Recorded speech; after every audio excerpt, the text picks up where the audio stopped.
It'll only get worse from here. But we do have a lot of basketball to talk about. And we are going to start around the league with a little Philly Indy. By the way, remember that time Tyrese had 0 points in a game? Anyways, it wasn't this one. But Maxey leading his squad, a 118-114 overtime. He had 45 points. Halliburton in this one did have 22 points, but there's no Embiid.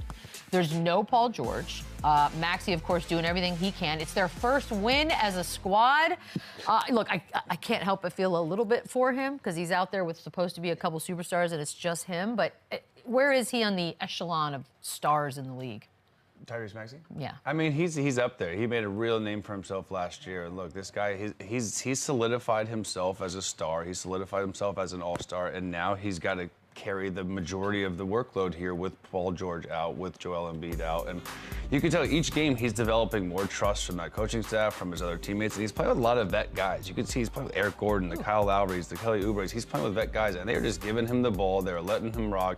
He's super aggressive. He's so fast in transition. And there's no such thing as a bad shot for him right now. So he has to be this aggressive early on in the season. He's got to set the tempo. 45 points. They got to continue to do this while these other guys are out. But man, he's a special talent. He took a huge jump from the previous year to last year, and it looks like he's going to take another jump. So it's sky's the limit for this kid. But it's like at some point it is probably going to get old. The good news is, and we'll get to that, the Embiid and Paul George of it all. But is this?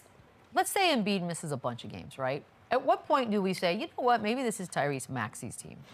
That narrative began last year, right? Good. You know, when he wasn't available for some of the playoffs and he was dealing with the knee injuries, Tyrese Maxey, he had to take more of a leadership role. He had to be that dynamic scorer, had to be the #1 guy. And so now coming into this season, this is familiar territory for him. You know, these guys started the season 0-2. He got to go off of 45 points to get them their first win of the season. So if I'm Tyrese Maxey, I'm not really playing second fiddle to anyone because I'm available, I'm healthy, and I'm capable of doing this. So if I'm him, that is my mindset going into it. This is my team until somebody tells me different, especially with knowing Joel won't play back-to-backs.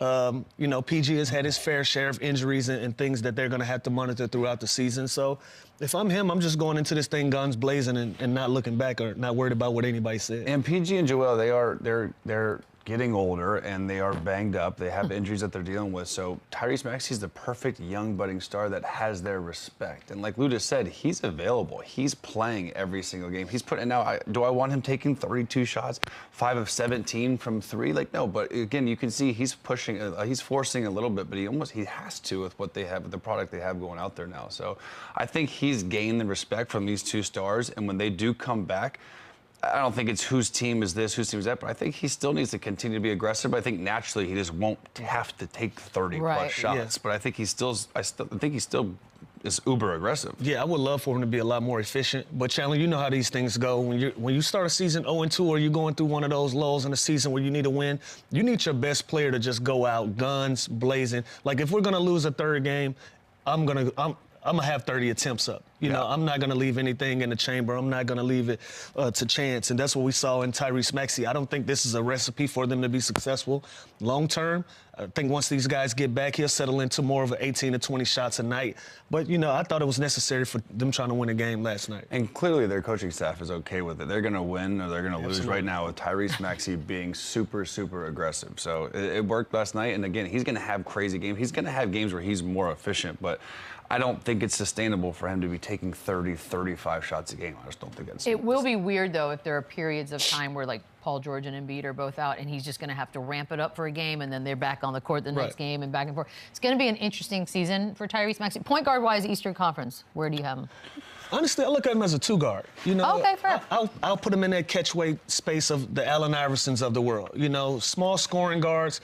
You know, I don't look at Tyrese Maxey as one of those guys that's going to set the table and make sure that Joel gets shots or Paul is going to get shots. He's going to come down, be a facilitator. No, he's putting pressure on his rim. He's putting pressure on the basket every single time down. He's trying to score that basketball.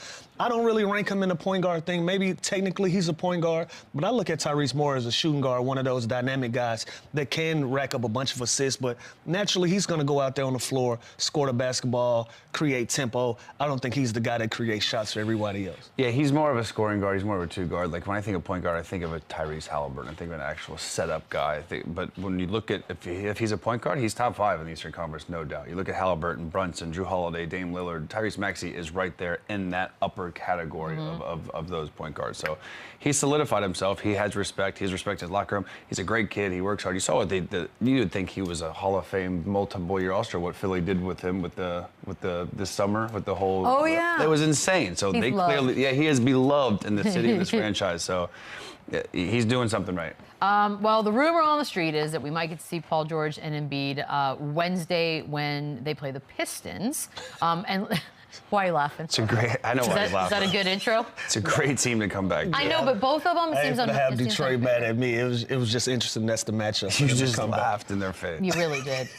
Should talk about that more. No, but it is. You're right. They're both coming back against a Detroit team that. Look, we've talked so much about predictions, Eastern Conference, where everybody sees everyone. This team, for whatever reason, I guess on paper they look amazing. Where do you still feel that way, given sort of the injuries, and now we know Embiid's plan?